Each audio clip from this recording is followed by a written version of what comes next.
હે આજ રતનો બોલાવે રૂપલા આવજે રે આજ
પરમજી નથી મનાવી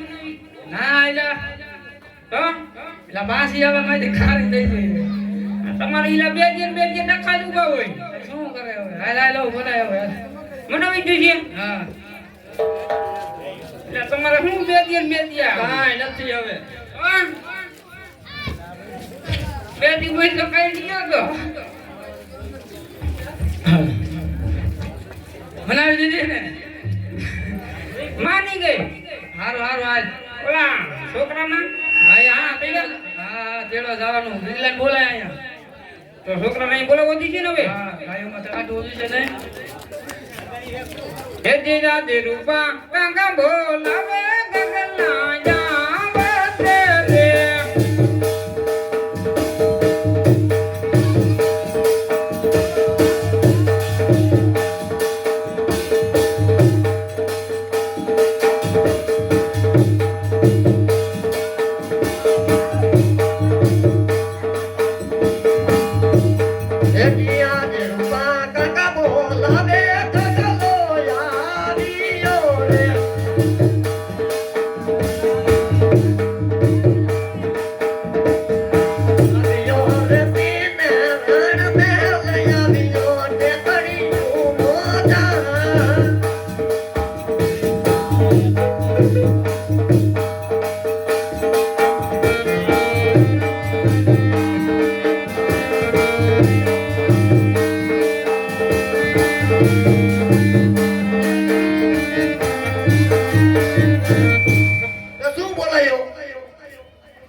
કીધું હવે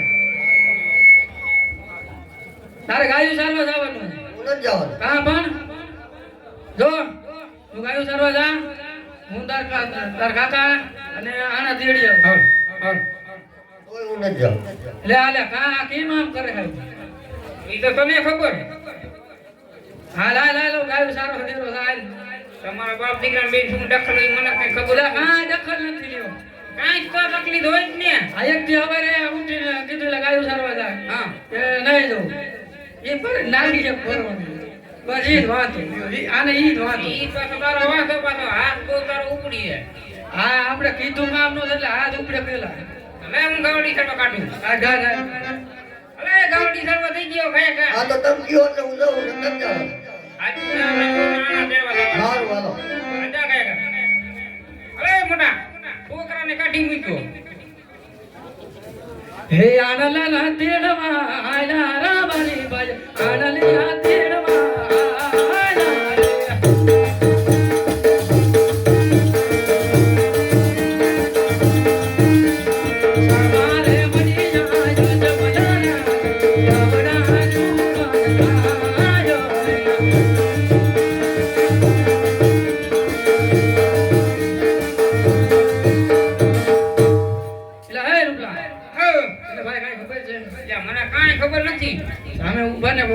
રાજા અજમલ હા બેટે વાંધે છે જો તેમના સુકન લઈને આપણે ગીગલાના આણા તેડવા જાય ને ત્યાં લાકડીનું તડી પડે એ માટે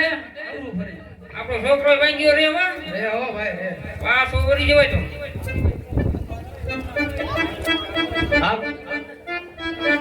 અરે બધાનજી રાયકા ભાઈઓ કઈ સારા કામે જાતા આપણી ઘોડા સવારી દેખી શા માટે ઓળો ફરી ગયા જેને તપાસ કરો અરે રાયકા ભાઈઓ હાલો અરે રેકા ભાઈ અમારા મહારાજાને દેખીને શા માટે અવરો ફરી ગયા અરે વીરા પઠાણજી સાચીને સત્ય વાત કહું તમારા મહારાજાને જૂઠું તો નહીં લાગે અરે મહારાજા રેકા ભાઈ નું કહેવું એમ છે કે જો સાચીને સત્ય વાત કરશો તો તમારા મહારાજાને જૂઠું તો નહીં લાગે ને અરે પઠાણજી જો સાચું ને સત્ય બોલે તો 1.25 લાખ રૂપિયા ઇનામ મળશે જો જૂઠું બોલે તો કાળિયા ઠાકરને સોગન છે અરે રેકા ભાઈઓ જો સાચું બોલશો તો 1.25 લાખ રૂપિયા ઇનામ મળશે જો જૂઠું બોલશો તો કાળિયા ઠાકરના સોગન છે એટલે ભાઈ રૂપલા આપણે ઠાકરના હમ ખવાય નહીં એટલે ભાઈ આપણે ઠાકરના હમ ખવાય નહીં હો ઝાટકીને કહી દે હું હા તો કહી દે તું કહી દે હો કહી દે આ બાકી નો રાખ ખરા વીરા પઠાણ અમે એક નથી કેતા આખી કોકણ ગઢી વસ્તી કે અજમાના પેટના માંડીએ તેમના દીકરી જો અમારા ગગલા કોના આણા તેવા જાય ને તો અમારો ગગલો પણ વાંચ્યો રે અરે મહારાજા રાયકાભાઈ નું કહેવું એમ છે અમે એક નથી કેતા આખી કોકણ ગઢની વસ્તી કહે છે કે અજમર રાજા પેટના વાંજ્યા છે જો તેમના સુકન લઈ અને અમે આંગલા તેડવા જઈએ તો અમારો ગગલો પણ વાંજ્યો રે અરે પ્રધાનજી લાસા લક્ષ્મી સગુણા ત્રણ દીકરી હોવા છતાં અજમર રાજા કેમ વાંજ્યા કહેવાય અરે રાયકા ભાઈઓ લાસા લક્ષ્મી સગુણા ત્રણ દીકરી તો અજમર રાજા કઈ રીતે વાંજ્યા કહેવાય ખરે વીરા બધા દીકરી તો એક ઢગલી રૂપે કેવા આજે પાકાઓને કાલે ઉડી જાય છે ગાંડો ખેલો દીકરો હોય ને તો ગાડીનો વારો કરતા દેતા આમ મનમનનો નાળા દેવામાં આવે ગાડી અરે મહારાજા રાયકાભાઈ નું કેવું એમ છે દીકરી તો એક ચકલી રૂપે કહેવાય આજે પાકો આવે ને કાલે ઉડી જાય ગાંડો ગેલો દીકરો હોય તો રાજ્ય વારસદાર થાય લક મહારાજા એક દી રાજ્ય તાળા દેવામાં આવે અરે પ્રધાનજી રાયકાભાઈ ની વાત સત્ય છે તેને સૌરા સુકન કરાવો અને રાજમાંથી ઇનામ આપી દો અરે સૌરા સુકન કરો રાજમાંથી ઇનામ લઈ જજો હે સવડા સુકન થી જા રબરી ભાઈ